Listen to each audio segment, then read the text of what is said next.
This video will explain the serverless technology and how it runs on top of Amazon Web Services. So what is serverless? Serverless is an abstraction that runs over various cloud providers. So for example, serverless runs on top of Amazon, runs on top of Microsoft, runs on top of IBM, Google, and these other cloud services. And what it does, it basically provides an abstraction over some of the products that these cloud providers offer.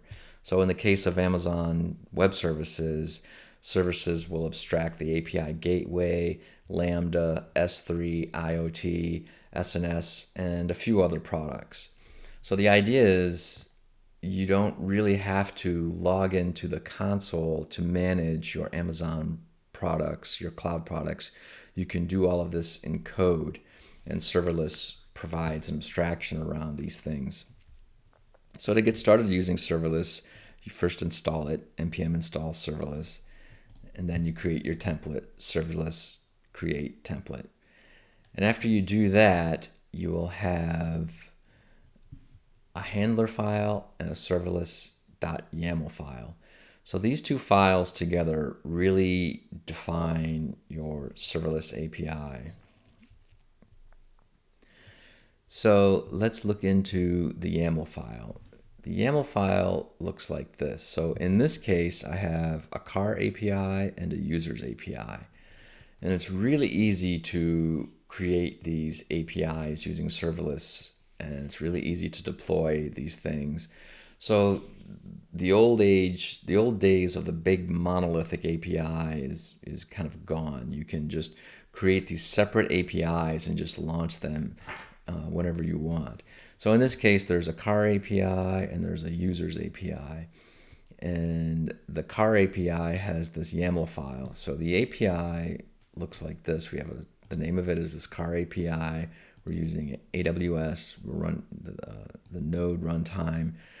This API has its own API key, and here is the usage plan for that key. We're also including these endpoints, managers, and proxies that I'll talk about later. And this API has a function called getCar, has a handler, and the path. Here is the path for the cars, so it's car/ID. It is a get. Oops. It is a private method, which means that you must specify the API key in order to call this. We're enabling cores, and this jazz enables us to pass this ID into our request. So I'll explain all this. So let's look at this handler.getCar. So if we go to our handler function, we'll see getCar. So this maps to this getCar. And so here we have, this is our entry point to the Lambda function right here. So when this API method gets called, this Lambda function will get executed here. So this is our main execution point. And the way I'm architecting this is, if we click over here, this is our little API stack. So this directory represents where web requests enter our stack. So a request will enter the stack here, come down into here, into our endpoint, come down into our manager layer, come down into our proxy layer, and back up the stack. So requests are constantly coming in here, going down. We get data and go back up. So down the stack, up the stack. So what we're doing here is we're creating our dependencies, and then we inject all of our dependencies here into our getCar endpoint. So once we have our getCar endpoint, our getCar endpoint simply has a method that says HTTP response for getCar, and we pass in the path parameters. And because we're using Lambda proxy integration with the API gateway, we have access to a whole bunch of variables in the event object here. So if we go to our README file that I created, so this is all of the stuff that we have access to in our event object. And you can see one of the things we have access to is the path parameters, Another thing we have access to is the body. So if this were a post request, we can simply get the body of this request by going event.body. But this is a GET request. There is no body, so the only thing we really need is the path parameters here. So if we go back to our function, we can see event.path parameters. So we're passing in essentially the ID of the car that we want to get right here. So if we go to our if we go to our endpoint, we'll look at the car endpoint, we can see that endpoints in general handle all things related to HTTP, which means status codes, headers, JSON responses, etc. Endpoints know nothing about business logic and nothing about the data sources. That's kind of funny, nothing. And an endpoint will contain at least one manager. So if we look at this endpoint, we have a car manager here. So I'm using, dare I say, object-oriented programming with JavaScript. We have our class, and we have some private data, and so our endpoint has one car manager, and right now it's really simple. We have an HTTP response. So if we look into the side of this method, we're gonna use the manager. We're gonna call getCar for ID. The manager has this method here.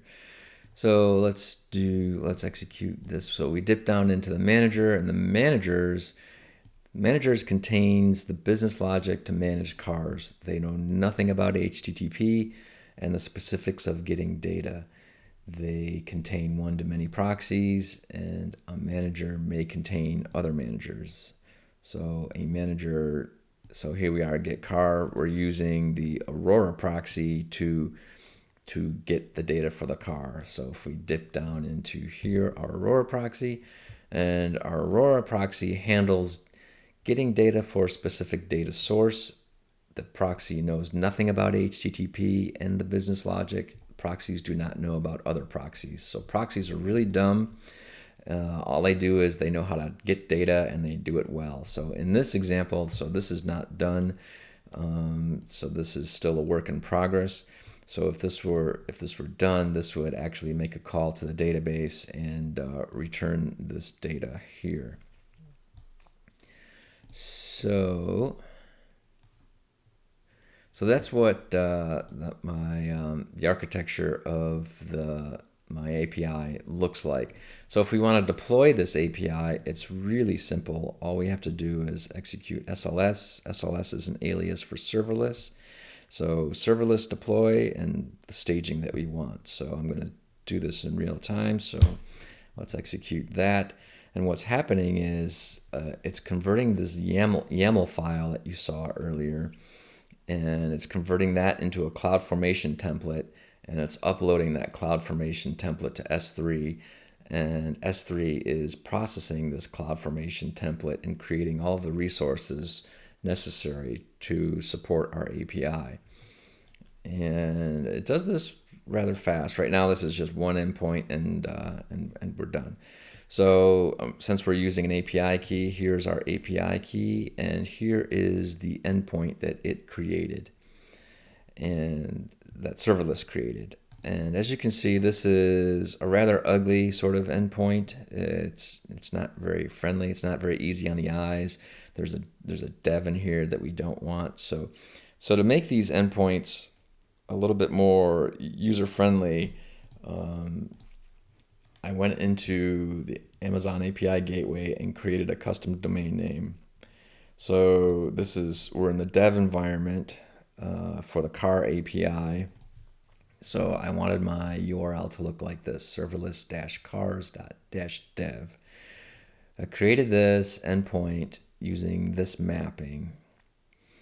And after this was created, I copied this, went to Route 53, added a DNS record, serverless-cars.-dev, and I used an alias here, which points to the API.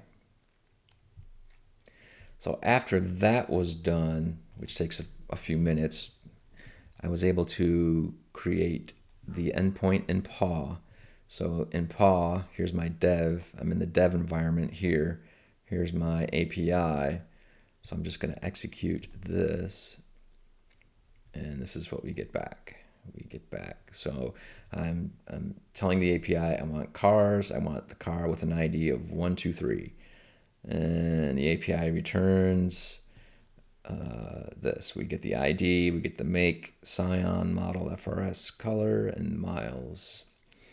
And you can see this API here, and I'm returning the version, which is 003. And so that's how that works. And under the hood, when I deployed the API using serverless, what it does is it actually makes these Lambda functions. So here is my getCar Lambda function, and this is for the dev environment. And actually, before that, it wraps everything up, zips up, it creates a package and zips it up and uploads it to S3. So here's my car API.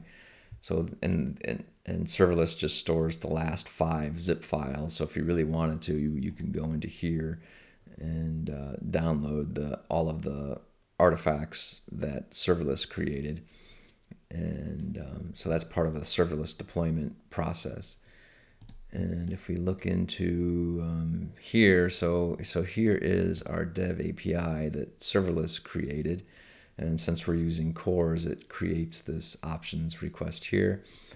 And stages, so here is our dev stage. So one of the things I did is I added the staging variable called environment, and this is called dev. So this is our dev car API for dev. This is our car API for production. And if we go into here, stages, stage variables, environment, this is production.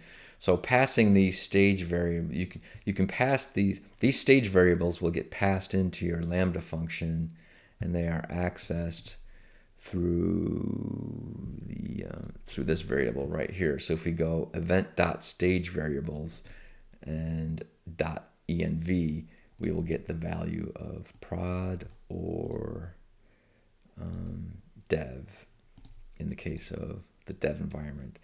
So this is how we can switch databases in our Lambda function. So we just look for this dev. If we're in the dev environment, we use the dev database. If we're in production, we use the prod. So that's how we can switch when we deploy this stuff. And so let's see. So we are in dev, and let's see what happens when we go to prod. So if we're in the prod environment, production, we'll see that production is down a version. So dev is ahead of production by 1 version. So this is production's in 0.2, and flip back to dev. Dev is in 0.3. So you can see that the dev is returning miles, and production is not. So let's get production up to speed. So to deploy to production, all we have to do is just change this to prod, run that.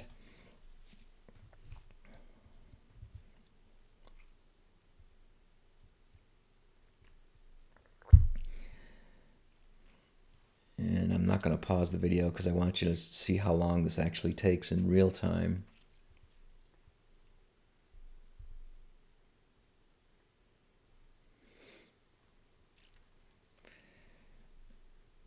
And you can actually deploy individual functions if you want.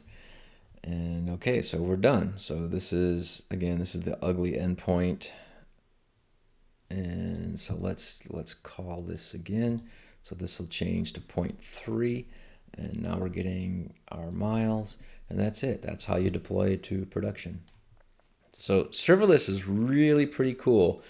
However, it is an abstraction, and it does abstract a lot of things. It abstracts a lot of the nastiness from the API gateway, and it actually connects the API gateway with Lambda, and it completely abstracts Lambda on the API gateway, and And so if you're not used to, if you don't know how the API gateway and Lambda work together, you might want to learn that under the hood stuff before you just go ahead and jump in and use serverless.